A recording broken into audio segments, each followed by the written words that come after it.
اسلام نے پہلے دن سے یہ بنیادی حق دیا تھا، پانچواں حق، ہر انسان کو حق ہے وہ جیسا مرضی عقیدہ رکھے اس کو نہیں پوچھا جائے گا، جیسا مرضی عقیدہ رکھے۔ میں سوچ کے بول رہا ہوں اپنے ذہنوں سے، اس بات کو اپنے ذہنوں میں لکھیے، میں اس کی دلیل دیتا ہوں۔ اسلام نے اجازت دی ہر بندہ اپنی مرضی کا عقیدہ رکھ سکتا ہے۔ میں کھلے عام کہہ رہا ہوں منبر پہ بیٹھ کے، اسلام اجازت دیتا ہے جو یہودی ہو بالکل ہو، جو عیسائی ہو بالکل ہو، جو ہندو ہو بالکل ہو، جو سکھ ہو بالکل ہو، جو ہے وہ آپ کی پوجا کرے، سو کے ساتھ کرے، وہ آپ کی پوجا کرے، یہ پتھر کی پوجا کرے، یہ درختوں کی پوجا کرے، یہ پانی کے آگے ہاتھ چھوڑے، یہ سورج کے آگے سجدہ کرے، یہ چاند کو اپنا خدا کہے، یہ ستاروں کے سامنے سجدے کرے۔ اسلام کہتا ہے او مسلمان، اگر تم نے کسی ستاروں کے پرستش کرنے والے کو مارا تو مجرم ہوگا، اگر تم نے کسی ہندو کو بلا وجہ قتل کیا، تمہیں قتل کیا جائے گا تو مجرم ہوگا، اگر تم بلا وجہ کسی یہودی سے مذہب بدلوانا چاہے گا ہم تمہیں مجرم کہیں گے تو مجرم بن جائے گا۔ اس لیے ہم نے جو آزادی دی ہے، تو کون ہوتا ہے مسلمان کرنے والا؟ میں رب نے جو اجازت دی ہے، میں خدا نے اور خدا کے رسول نے جو اجازت دے دی ہے، ہر بندہ مرضی کا عقیدہ رکھ سکتا ہے، مرضی کا مذہب اختیار کر سکتا ہے، اس پہ جبر نہیں ہے، جبر نہیں ہے۔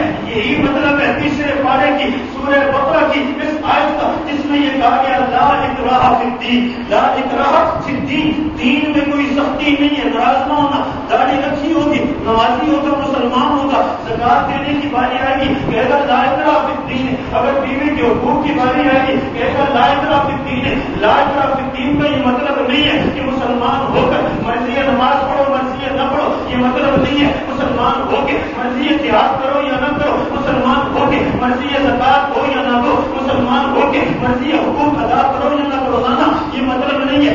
مطلب یہ ہے تم کافر ہو، اسلام میں داخل ہو تب بھی مرضی ہے، نہ داخل ہو تب بھی مرضی ہے۔ تمہیں اجازت ہے، تم اسلام میں داخل ہو تمہیں اجازت ہے، نہ داخل ہو تمہیں اجازت ہے۔ لا اکراہ فی الدین، جب ہم نے اجازت دے دی اب آگے چلیے۔ آپ اسلام کو قبول کیا، مرضی سے کیا، اسلام کو قبول کیا، خطہ پیشانی سے کیا، اسلام کو قبول کیا، دل کی پسند سے کیا، اسلام کو قبول کیا، کسی کے موٹیویٹ کرنے پہ کیا، اسلام کو پسند کیا، کسی کی ترغیب پہ کیا، کسی تبلیغی جماعت سے متاثر ہو کے کیا، کسی عالم سے متاثر ہو کے کیا، لیکن عالم نے ڈنڈا تو نہیں مارا نا کہ کلمہ پڑھو، کسی تبلیغی جماعت نے کلشن کوف تو نہیں اٹھائی کلمہ پڑھو۔ جب کلمہ تو نے مرضی سے پڑھا ہے، پڑھ لیا ہے، اب تو مرتد ہوگا تو اسلام کہتا ہے مرتد نہیں ہونے دے گی، مرتد نہیں ہونے دے گی۔ اب لا اکراہ فی الدین، مرضی تھی آتے نہ آتے، اب جب آ گئے ہو تو یہ کھیل تماشا نہیں ہے، یہ خالہ جی کا گھر نہیں ہے، یہ چچا جان کا باڑا نہیں ہے، یہ بھینسوں کا کوئی کھلاڑا نہیں ہے کہ یہاں آؤ صبح آؤ شام کو چلے جاؤ، شام کو آؤ صبح چلے جاؤ اور لوگوں کو یہ کہتے پھرو۔ اگر دین میں خیرخائی ہوتی تو میں دیندار رہتا، میں نے دین کو دیکھا یہ گندی گند ہے، میں نے دین کو دیکھا یہ برا ہی برا ہے۔ تیرے اس پروپیگنڈے کو ختم کرنے کے لیے، تیری اس چال کا خاتمہ کرنے کے لیے اسلام نے یہ کیا کیا؟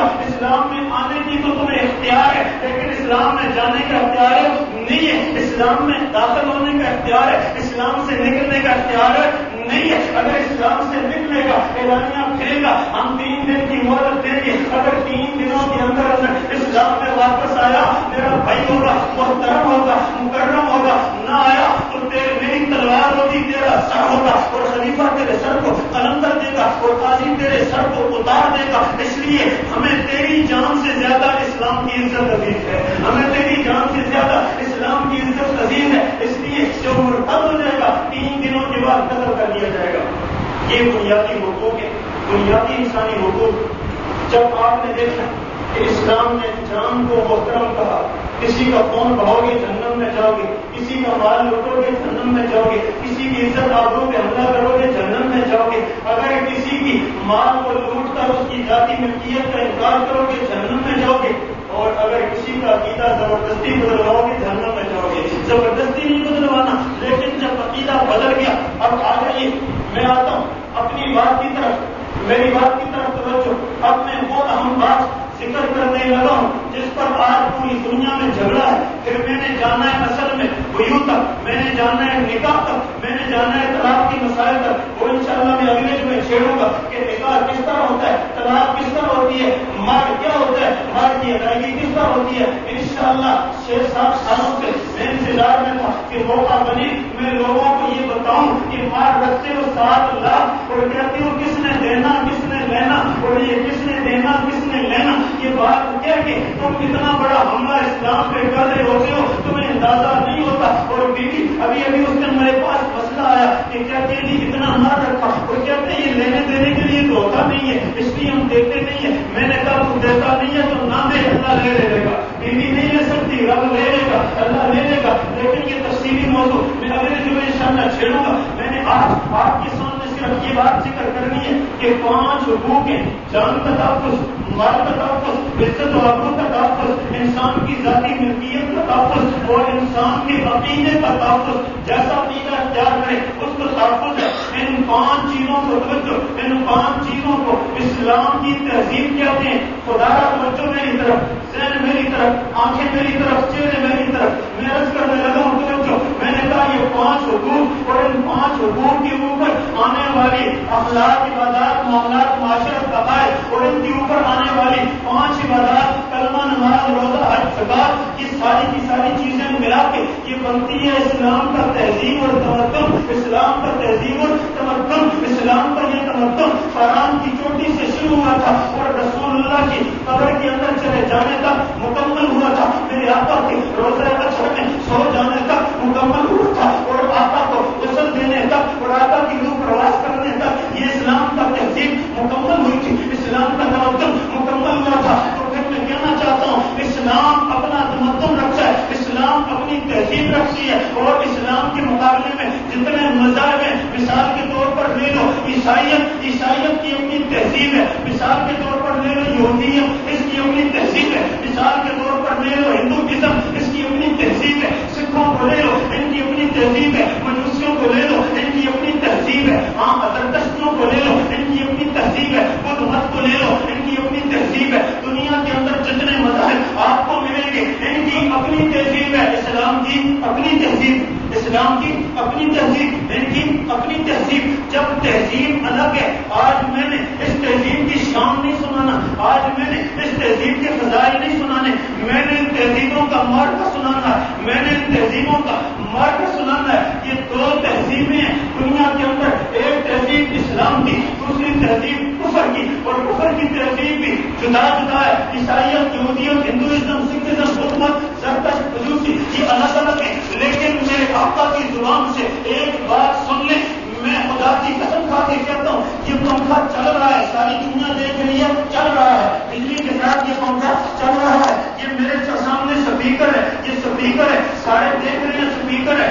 میری دونوں آنکھیں اس کو دیکھ کر اس پر اتنا یقین نہیں کر سکتی جتنی اپنی آقا کی زبان سے نکلی ہوئی بات پہ یقین رکھتی ہیں، جتنی اپنی آقا کی زبان سے نکلی ہوئی بات پہ یقین رکھتی ہیں۔ اس چلتے پنکھے پہ مجھے اتنا یقین نہیں ہے، ہو سکتا ہے میری آنکھ کا دھوکہ، لیکن میرے آقا کی زبان سے نکلی ہوئی بات نہ میری آنکھ کا دھوکہ ہے نہ میرے کان کا دھوکہ ہے۔ میرے آقا نے سچ فرمایا، پر فرمایا، بالکل سچ فرمایا، جو اس میں شک کرے میں اس کو گمراہ کہتا ہوں، میں اس کو اعلیٰ درجے کا بددینت اور بدخصلت کہتا ہوں۔ تو پھر سنیے، میرے آقا نے کہا الکفر ملت واحدہ، دماغ پہ نقش کیجیے، دل پہ لکھ لیجیے۔ میرے آقا نے کہا تھا ہندو کی تہذیب الگ، یہودی کی تہذیب الگ، سکھ کی تہذیب الگ، سب کی تہذیب بھی الگ ہے، لیکن جب تیرے مقابلے میں آئیں گے نا، تیرا قد چھوٹا اس کا قد بڑا، تیرے پاس پیسہ کم اس کے پاس زیادہ، تیرے پاس صرف کم اس کے پاس زیادہ، باوجود اس کے کفر کے پاس دولت زیادہ ہے، باوجود اس کے کفر کے پاس افراد زیادہ ہے، باوجود اس کے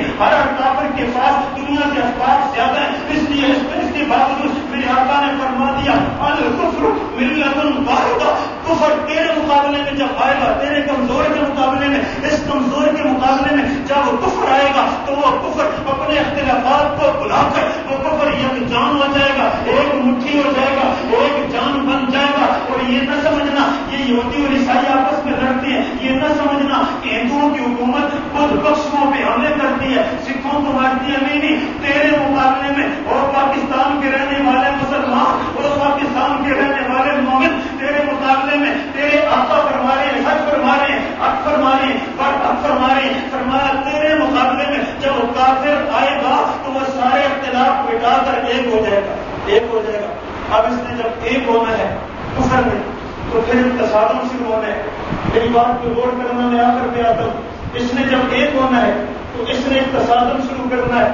اس تصادم کا آغاز مکے میں ہو گیا تھا، لیکن وہاں تصادم غزوہ بدر میں ہوا تھا، وہاں تصادم غزوہ احد میں ہوا تھا، وہاں تصادم غزوہ خندق میں ہوا تھا، وہاں تصادم غزوہ خیبر میں ہوا تھا، وہاں تصادم غزوہ یرموک میں ہوا تھا، وہاں تصادم غزوہ تبوک میں ہوا تھا، وہاں تصادم جنگ قادسیہ میں ہوا تھا، وہاں تصادم خلافت راشدہ کے دور میں ہوا تھا. توجہ میری طرف، میں کہنا یہ چاہتا ہوں جس وقت الکفر ملت واحدہ بن کر کافر یکجان اور یکجان یک مٹھی بن کر تیرے مقابلے میں جس وقت آئے گا تو کافر اور اسلام کی جنگ جس وقت شروع ہوگی، اس کو کہیں گے تہذیبوں کا معاہدہ، اس کو کہیں گے تہذیبوں کا تصادم. یہ نہ کہنا کبھی بھی کہ محمد کی اور ابو جہل کی جنگ تھی. خدا را میرے لفظوں پہ غور کرو، یہ الہامی مضامین ہے، الہامی مضامین ہے. خدا را غور کرو. میں کہتا ہوں اگر آج کوئی آدمی اٹھے اور یہ کہہ دے غزوہ بدر اسلام کی جنگ نہیں تھی، کفر کی جنگ نہیں تھی،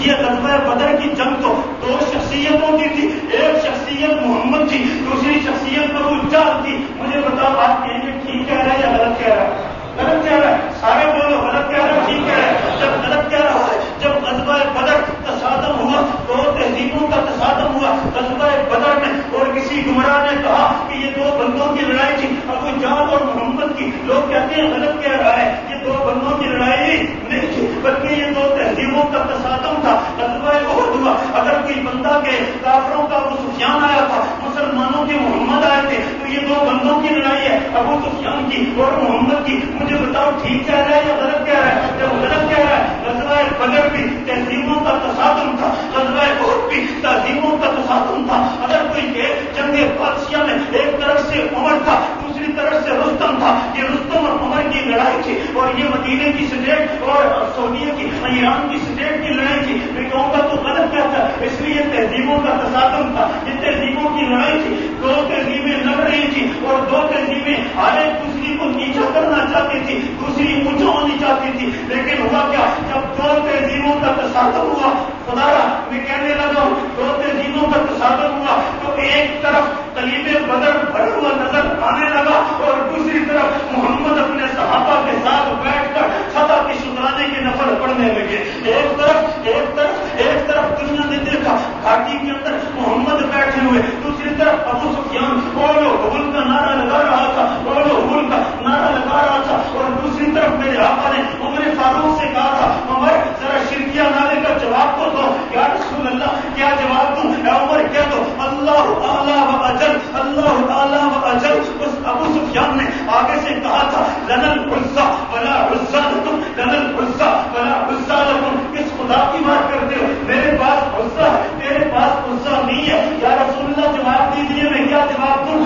اس نے حملہ کر دیا، کہہ دیا لنا العزى ولا عزى لكم. میرے آقا نے کہا تم جواب میں کہہ دو اللہ مولانا ولا مولا لكم، اللہ مولانا ولا مولا لكم. میرے پاس اللہ جیسا مولا ہے، مشکل کشا ہے، حاجت روا ہے، تیرے پاس کچھ بھی نہیں ہے. میں کہتا ہوں جس وقت غزوہ قادسیہ جہاد جنگ قادسیہ میں ایک طرف دنیا نے دیکھا، ایک طرف وہاں بیٹھے ہوئے رستم کی لاشوں کو ڈھونڈ رہے تھے، رستم کی لاش سمندر میں بہ کے جا چکی تھی، اور دوسری طرف عمر فاروق کیسر و کسریٰ کے کنگن سراقہ بن مالک کے ہاتھوں میں پہنا رہا تھا، سراقہ بن مالک کے ہاتھوں میں پہنا رہا تھا. جس وقت دو تہذیبوں کا تصادم ہوتا ہے، ہر تہذیب دوسری کو نیچا کرنا چاہتی ہے، لیکن اللہ کے علم میں ایک اونچی ہوتی ہے، ایک نیچی ہوتی ہے، ایک اونچی ہوتی ہے، ایک نیچی ہوتی ہے. ہم توجہ کرنا، اللہ نے کہا انتم الاعلون ان کنتم مومنین، انتم الاعلون ان کنتم مومنین. میں اونچا کس کو کرتا ہوں،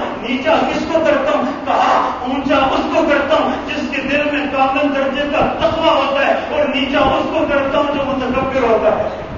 تو میں یہاں سے ایک بات کہہ دوں، اگر بے جوڑنا ہو، لوگ کہتے ہیں یہ ہوا وہ ہوا، جان آیا امریکہ سے آیا، افغانستان سے آیا، غازی سے آیا، کہاں سے آیا. میں کہتا ہوں یہ تو موضوع گفتگو نہیں ہے، یہ تو وہ لوگ جانے جن کا یہ فیلڈ ہے. جب ہمارا کام نہیں ہے ہم اس پہ تبصرہ کیوں کریں. لیکن میں ایک بات کہتا ہوں، میں کہتا ہوں توجہ، میں نے کہا میں نے اخبار پڑھی، ہر آدمی اخبار پڑھتا ہے، اپنی لذت لیتا ہے، اپنا چسکا لیتا ہے اور وقت گزاری کرتا ہے. لیکن میں ایک معنی نکالا کرتا ہوں. میں نے اخبار دیکھی، اخبار میں لکھا تھا کہ جس وقت امریکہ کے ٹی وی نے، امریکہ کے صدر نے اعلان کیا اور اس کے اعلان کی تقریر سنائی گئی اور اس تقریر کا اقتباس ایک اخبار نے لکھا. کیا لکھا؟ کہا ہم نے ثابت کر دیا، کانوں کو کھول کے سنیے، ہم نے ثابت کر دیا کہ امریکہ جو چاہے کر سکتا ہے، امریکہ جو چاہے کر سکتا ہے. میں نے کہا نہیں تھوڑی سی غلطی ہو گئی ہے، تھوڑی سی غلطی ہو گئی ہے. میں نے کہا نہیں تو یقین رکھتا ہے امریکہ جو چاہے کر سکتا ہے، اور تیرا منافق مسلمان بھی وہ یقین رکھتا ہے امریکہ جو چاہے کر سکتا ہے. لیکن جو راسخ العقیدہ مسلمان ہے، جو مومن متقی ہے، جو تقوی والا ہے، وہ یہ عقیدہ رکھتا ہے کلمہ پڑھنے کی وجہ سے، اشہد ان لا الہ الا اللہ کی گواہی کی وجہ سے مسلمان یہ عقیدہ رکھتا ہے کہ صرف خدا جو چاہتا ہے وہ کر سکتا ہے، اور دنیا جو چاہتی ہے وہ نہیں ہو کرتا، وہ نہیں ہو کرتا، وہ نہیں ہو کرتا، وہ نہیں ہو کرتا. غزوہ احد کے اندر اگر 14 صحابہ 70 صحابہ کو شہید کر کے چلے جائیں تب بھی شکست نہیں ہوا کرتی.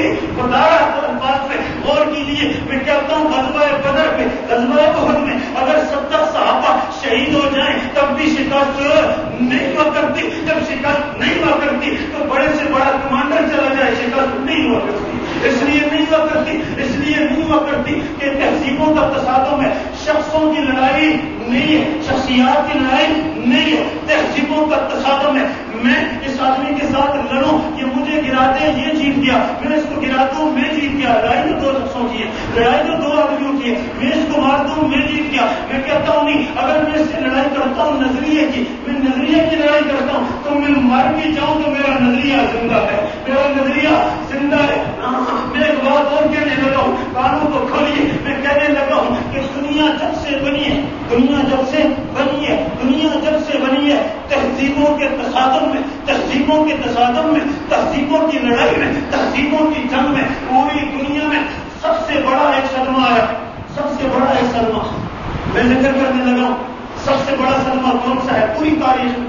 جب سے آدم علیہ السلام کو پیدا کیا گیا اب تک، اور اب سے لے کر قیامت تک پوری انسانیت میں ایک سب سے بڑا صدمہ اس وقت آیا جب میرے آقا کی روح پرواز کر گئی، جب میرے آقا کی روح پرواز کر گئی. نہیں میں کہنے لگا ہوں آج میں کیا ہوں، تو کیا ہے، آج مومن کیا ہے، آج مجاہد کیا ہے، مبلغ کیا ہے، آج کیا وہ کوئی دینی کارکن کیا ہے، آج کوئی حکمران کیا ہے. دنیا نے دیکھا عمر جیسا جڑی پیدا ہی نہیں ہوا، عمر جیسا جڑی پیدا نہیں ہوا. لیکن عمر نے تلوار نکالی، عمر نے تلوار نکالی، رسول اللہ کا جنازہ رکھا ہے. صحابی ایک کہتا ہے کیا رسول اللہ فوت ہو گئے، دوسرا کہتا ہے کہ آپ لوارث ہو گئے، تیسرا کہتا ہے کہ آپ دین منسوخ ہو گیا، کیا ہو گیا. عمر فاروق نے تلوار نکال لی. میری امت کا، آقا کی امت کا، قیامت تک آنے والوں میں سے سب سے زیادہ رسول اللہ کے بعد ضرورت مند شخص، سب سے زیادہ بہادر شخص، سب سے زیادہ دلیر شخص، اس نے تلوار نکالی اور تلوار نکال کے اس نے کہا جو یہ کہے گا محمد فوت ہو گیا میں سر قلم کر دوں گا. کیوں کہا؟ اس لیے کہ صدمہ ناقابل برداشت ہے، صدمہ ناقابل برداشت ہے. جب صدمہ ناقابل برداشت ہو تب بھی جو کہا ابو بکر جو ابو بکر بولتا ہے، ابو بکر بولنے لگا ہے عمر سے افضل ہے. توجہ، نظری اور شخص کا فرق سمجھانے لگا ہوں، نظری اور شخصیت کی لڑائی کا فرق سمجھانے لگا ہوں. عمر نے کہا جو کہے گا محمد فوت ہو گئے سر قلم کروں گا، اور ابو بکر نے کہا ٹھہرو عمر، ما محمد الا رسول قد خلق من قبله الرسل افان مات او قتل انقلبتم على اعقابكم. عمر تیری عظمتوں پہ قربان. عمر کہتا ہے جب ابو بکر تلاوت کرنے لگے مجھے یوں لگا ابھی نازل ہو رہی ہے، مجھے یوں لگا ابھی نازل ہو رہی ہے، میں بھول ہی گیا تھا، مجھے یوں لگا ابھی یہ آیت اتر رہی ہے. پھر ابو بکر نے چوتھے پارے کی سورہ آل عمران کی یہ آیت تلاوت کرنے کے بعد ایک جملہ کہا، وہ جملہ سونے کے پانی سے لکھنے کے قدر ہے اور لکھنے کے لائق ہے. ابو بکر صدیق نے یہ کہا سنو من کان یعبد محمدا فإن محمدا قد مات ومن کان یعبد اللہ فإن اللہ حی لا یموت. میری بات کو غور سے سن لو. جو آج تک پوجا محمد کی کرتا تھا، سجدہ محمد کو کرتا تھا، وہ سن لے کہ اس کا خدا چلا گیا دنیا سے. جو محمد کو خدا کہتا تھا وہ دنیا سے پردہ فرما گئے، اور